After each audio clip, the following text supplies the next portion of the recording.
Hey, everybody, welcome to Moment of Clarity. It's a big day. Both good and bad has gone down today. Please take a second, by the way, to click thumbs up, share this, let people know, click subscribe if you haven't, and all the donation will go to people who are struggling, who need a little help with our little solidarity fund. So all the super chat donations, all the donations on Venmo at Lee Camp, they all go to people who need a leg up, need a little help. But let's get into it. So, earlier today, I find out that Bill Cosby has been released. What in the flying fuck? They've overturned his conviction, and he has walked free to rape again. But besides, and that, they let him free on some ridiculous, like someone had made a promise that he wouldn't be prosecuted. It doesn't really matter. It's all fucking bullshit, glad handing and not just like male favoritism, but like celebrity favoritism is all that's going down. But on top of that, he actually had a parole hearing recently, and he failed to get paroled because they said he hadn't put forward a parole plan or something. But that means that his first chance at parole had already come up.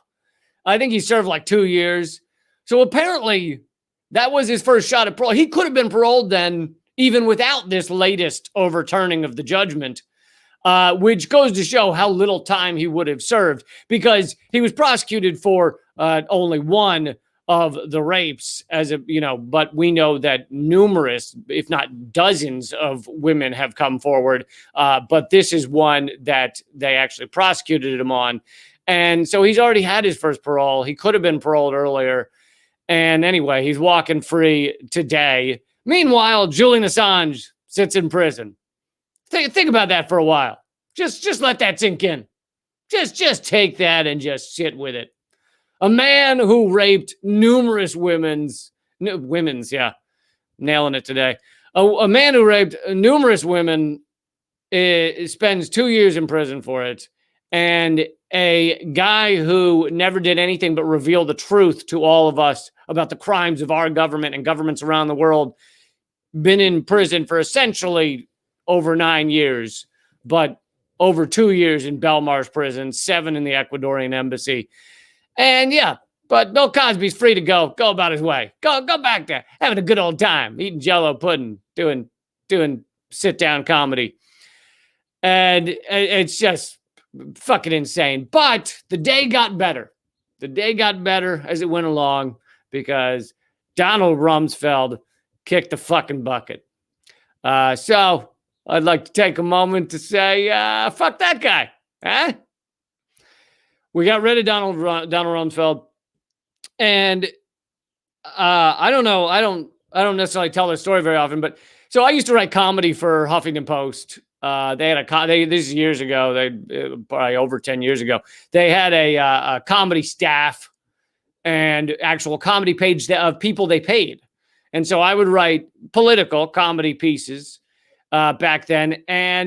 But then they stopped paying people because they realized they could get as many clicks by just grabbing content around the web and not paying anybody. So they stopped paying everybody. But occasionally I would still post articles for them. So basically I was an unpaid. I didn't do it very often because I was like, kind of, fuck you guys for not paying anybody. But occasionally, I wanted a column to get some views or whatever. So I'd still write for them occasionally. And that went on for a few months. And then within weeks of having been sold to AOL, Huffington Post was sold to AOL, I send in my article, my column, and they say, we're not going to publish this one. It was the first time they'd ever told me that.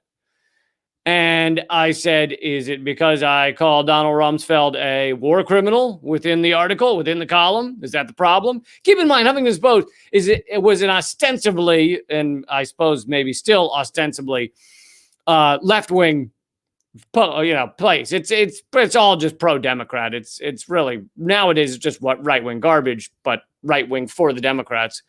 And anyway, so this is the first time they've ever told me I couldn't publish anything. I said, is it because I called Donald Rumsfeld a war criminal? And they go, yeah, it's not really our tone. And that was the last day I ever wrote for Huffington Post. Never sent them anything again because fuck those guys and fuck Donald Rumsfeld. He was a war criminal and now he's a dead war criminal. But I thought I would read you some of New York Times article on Donald Rumsfeld. Hold on one second. I thought I'd read you some of the New York Times article on Donald Rumsfeld. And I would imagine that the New York Times views this as a nuanced article. They probably view this as we didn't just fawn over him or nothing. But in fact, if you actually look at the language, it's an incredibly loving, friendly, positive article about one of the largest war criminals this country's ever seen. To give you a little bit of background about Donald Rumsfeld, he first served as Secretary of Defense in 1975 to 1977 under Gerald Ford. He then came back in 2001. So between those years, he was back in private business. Where's the name of it? He was the CEO of multiple companies, but the CEO of General Instruments and also the CEO of the pharmaceutical corporation, G.D. Searle and Company.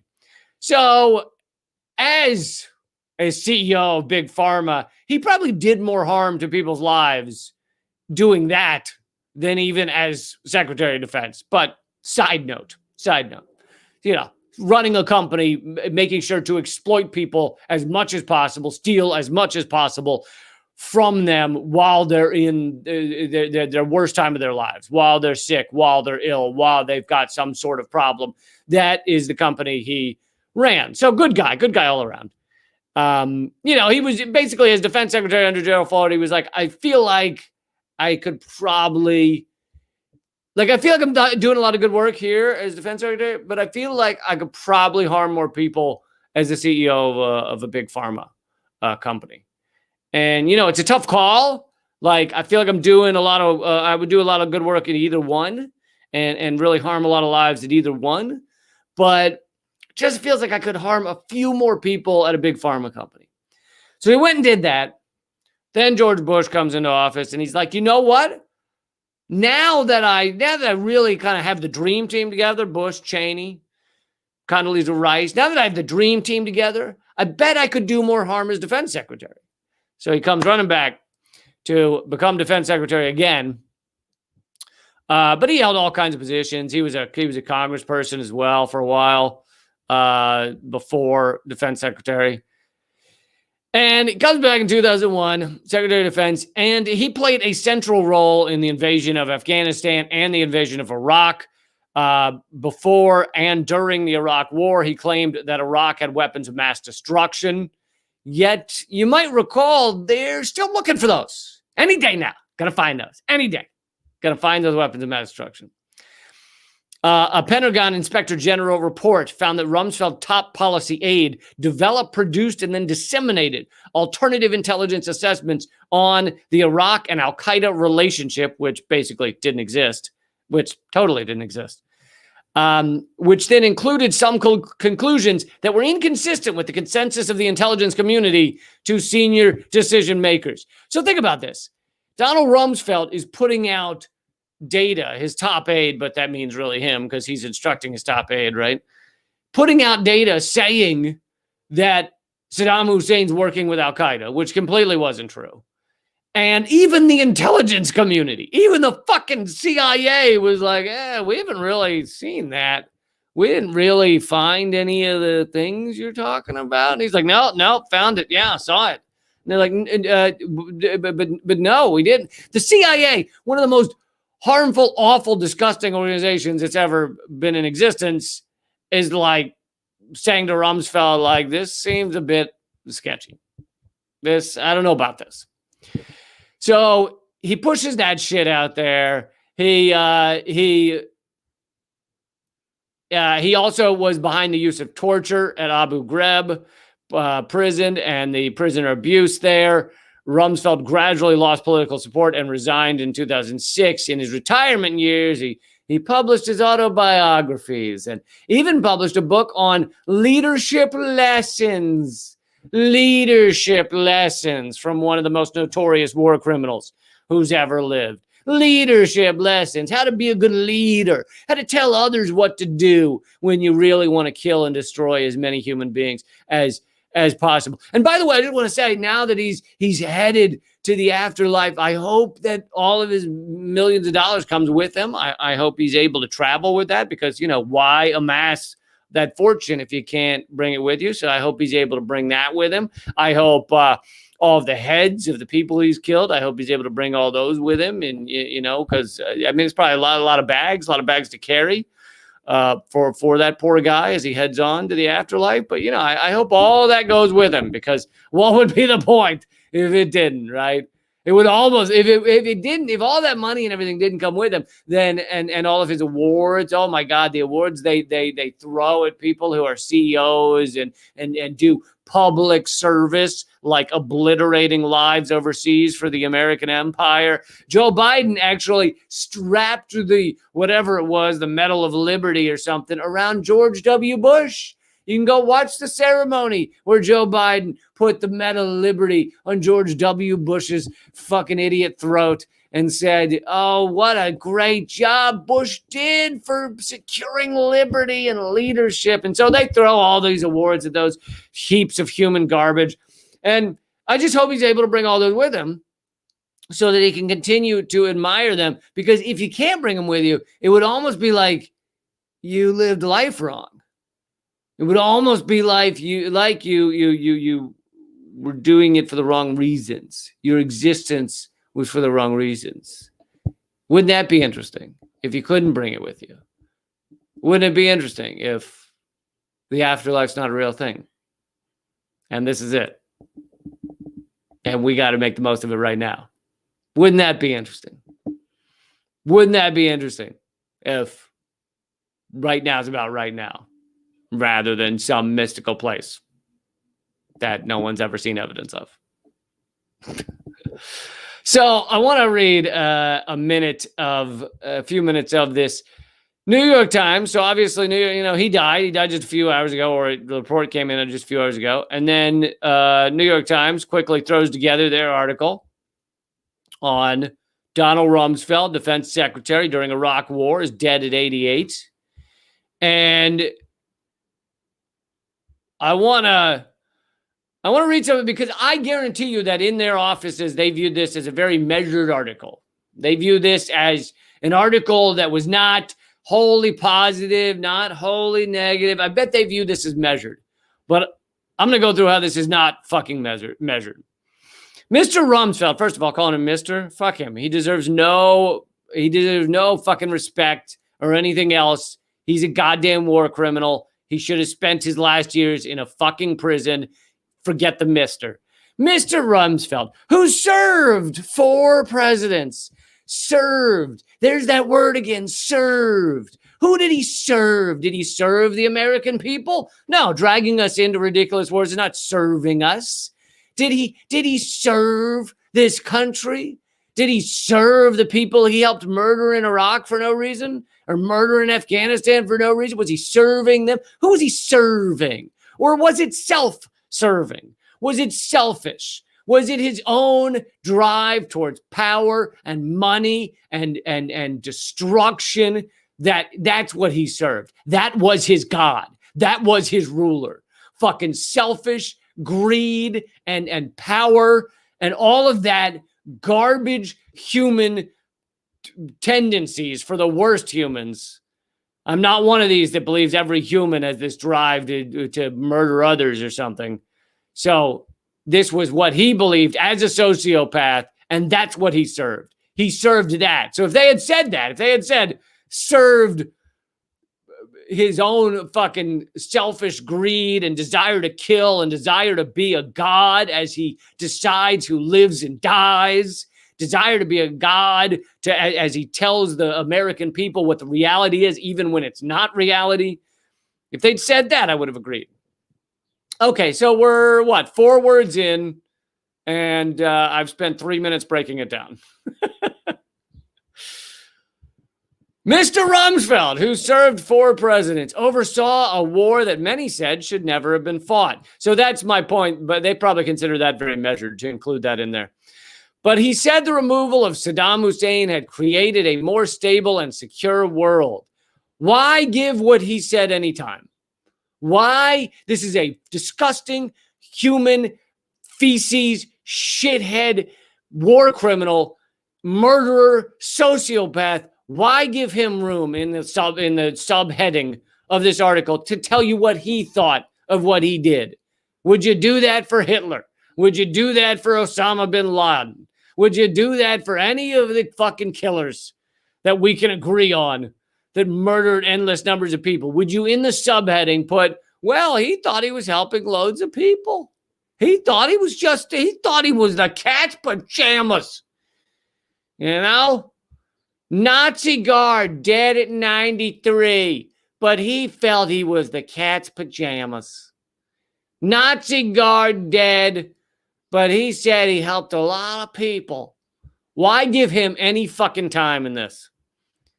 Because they're secretly fawning over him. They view this as a measured article, but they're secretly fawning over a powerful man.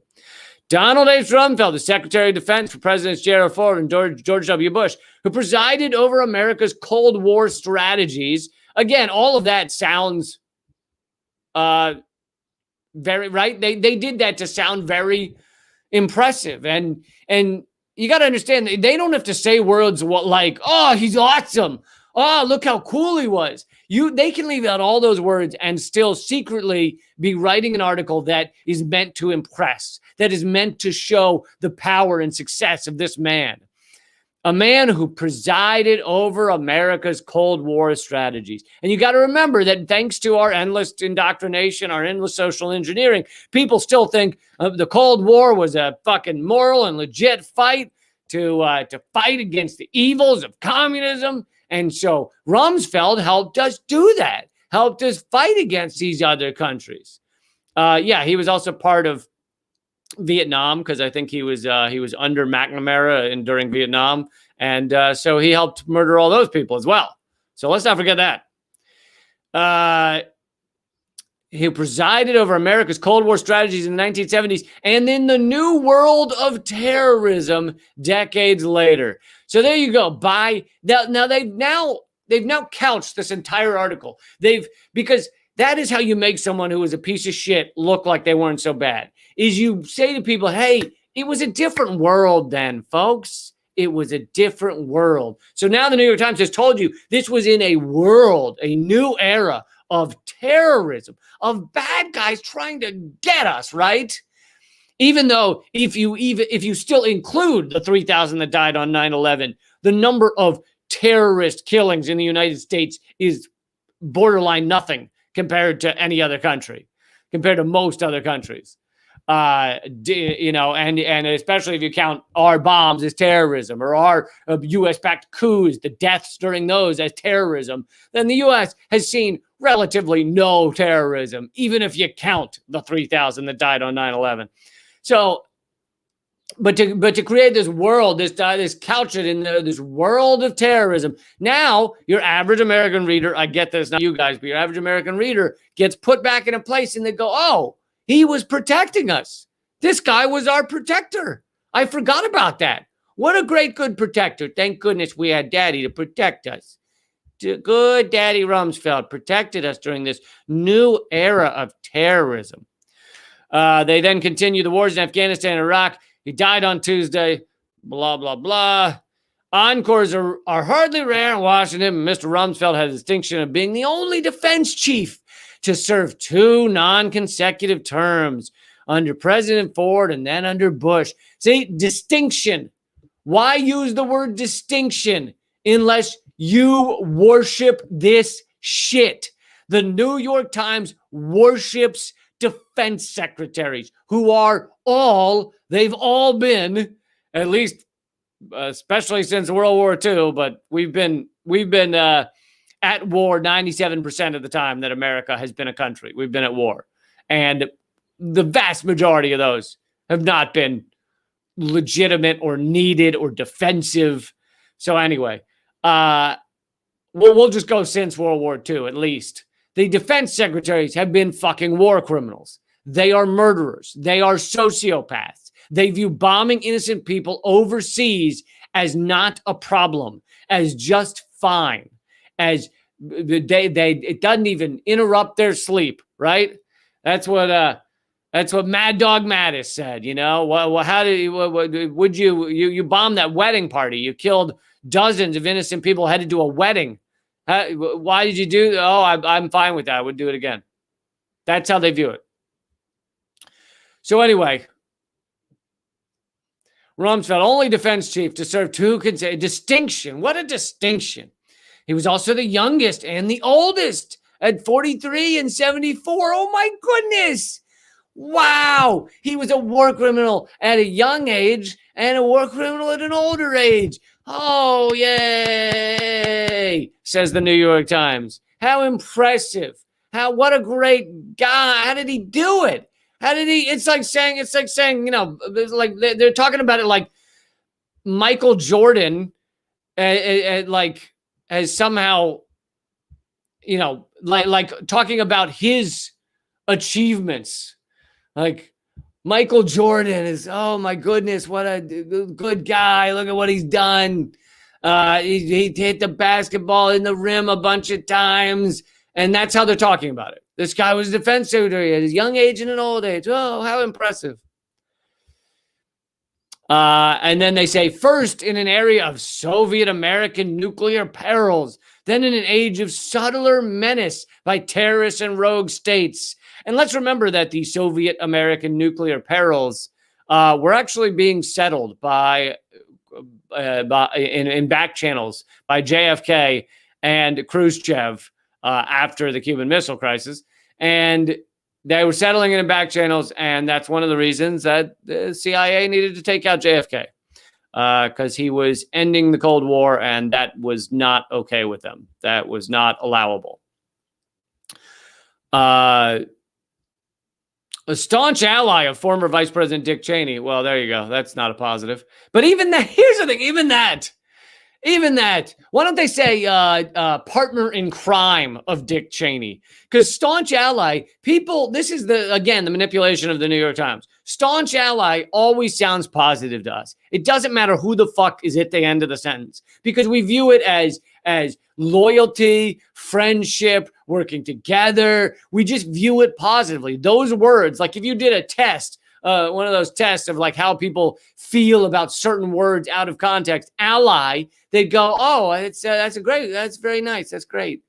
So by using those words, even though Dick Cheney, one of the most hated people in American history, is at the end of that sentence, people still view it positively. They're like, oh, staunch ally. What a good friend. I bet he brought over baked goods to his house so they could share time together, you know, and just sit on the porch with a like potato salad and just enjoy being staunch allies together.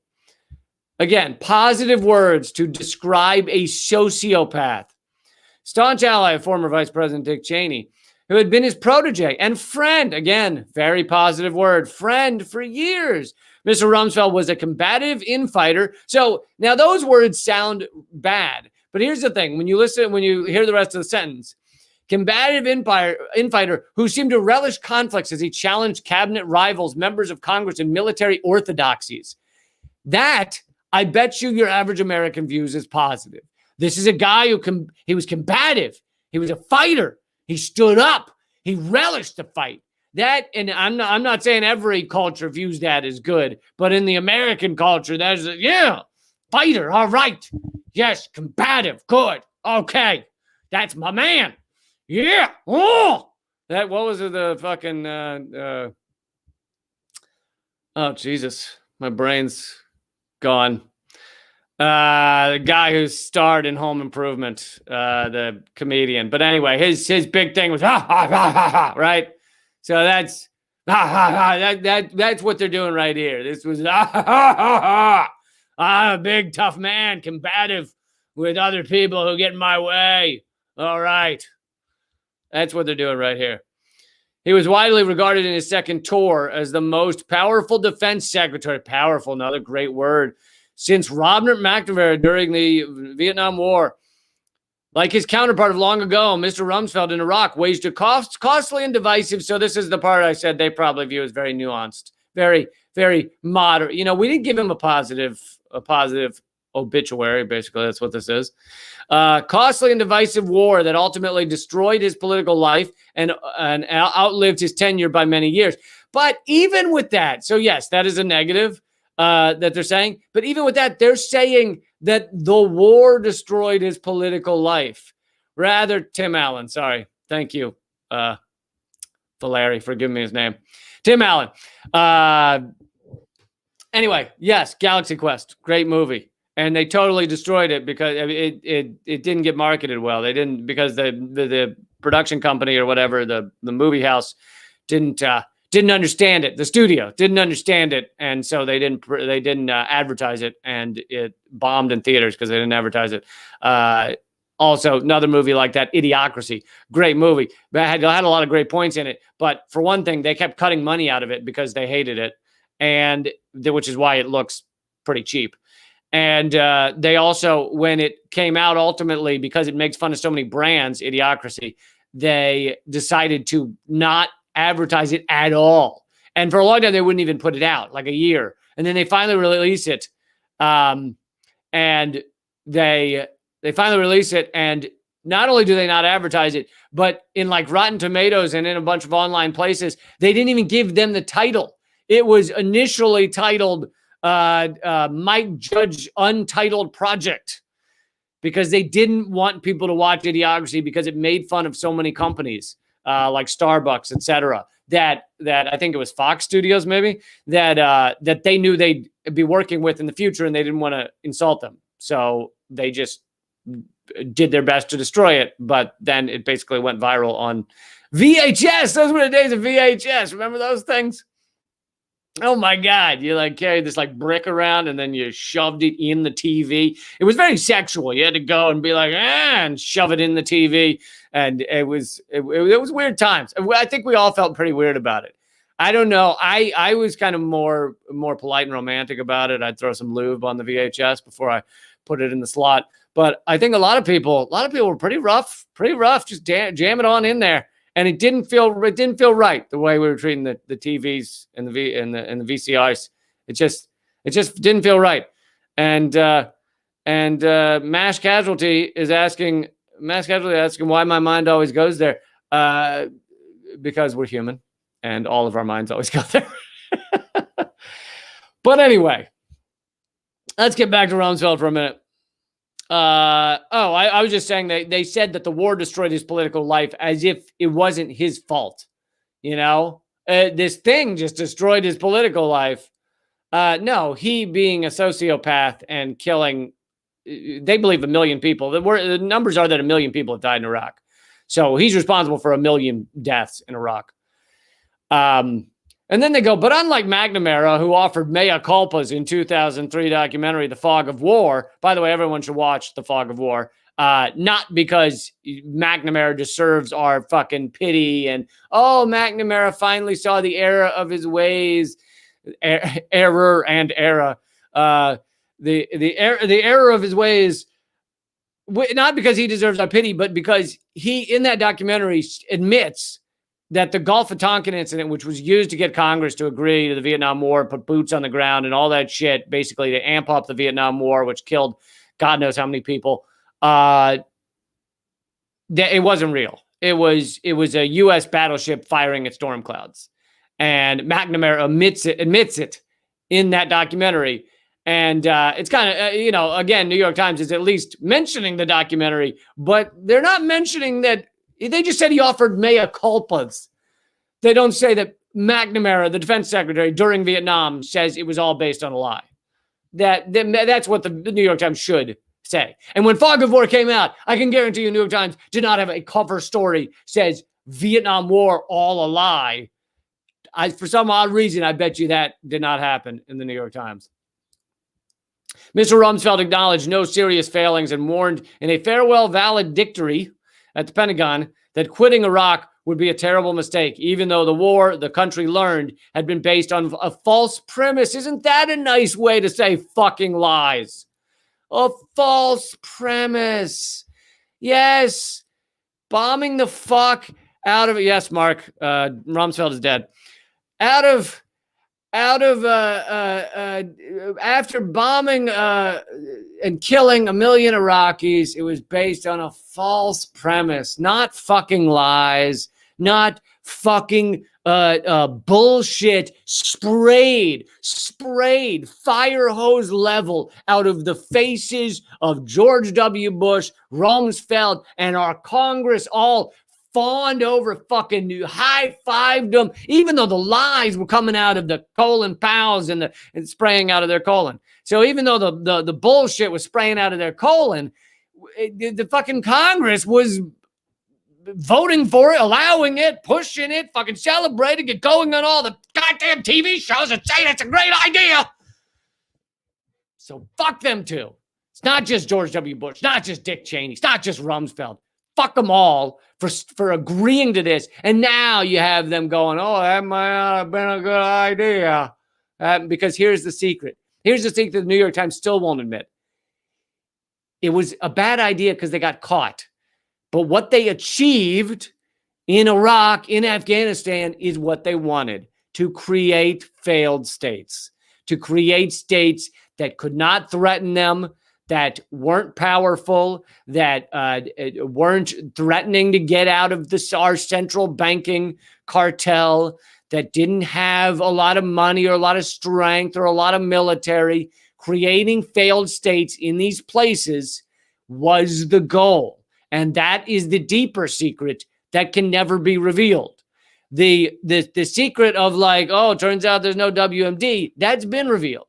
But what they can never say, what the New York Times can never say, what our politicians can never say, is this was the goal. Iraq, destroyed and completely impotent. Afghanistan, destroyed and completely not a threat. Syria, largely destroyed and largely not a threat. People still dying every day in Syria, and we keep our sanctions on them. Libya, destroyed, turned into warlords fighting with each other over who can own the most slaves. That was the goal. So while Obama and all them go, oh, Libya, oh, that's not what we wanted to happen. Oh, Iraq, oh, we thought there were WMD. Oh, Afghanistan, after all these years, we still haven't found the right solution in Afghanistan. Oh, no. While they do all that, the truth is, this is what they wanted. Failed states. They got what they wanted. Because they're sociopaths and killers and fucking awful human beings. All right, that's enough of the New York Times article, because I think if I go much further, I might vomit. But it just goes to show you that while most people are probably reading that article right now, because, you know, those are some of their most viral articles, right? Someone big dies and they go, what does the New York Times say? And it'll be on the cover of the New York Times tomorrow. And while most people might read that and go, oh, well, New York Times did a good job, it wasn't a favorable piece. They talk about how bad the Iraq war turned out.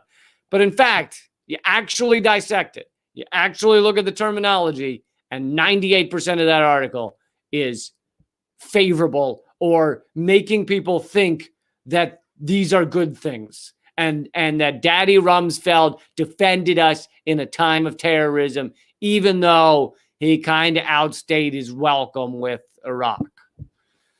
So it's important to not fall for this manipulation, even in an article where the New York Times is a little more measured, throws in some of the stuff that, oh, I didn't know that. I didn't think the New York Times would mention that Rumsfeld lied about WMD. It's like, no, they'll get that in there, but they'll use a lot of terminology that makes you think this was a tough guy, a combative guy, staunch allies, but combative with other people. What a good leader. Put out a book on how to lead people straight into death's door.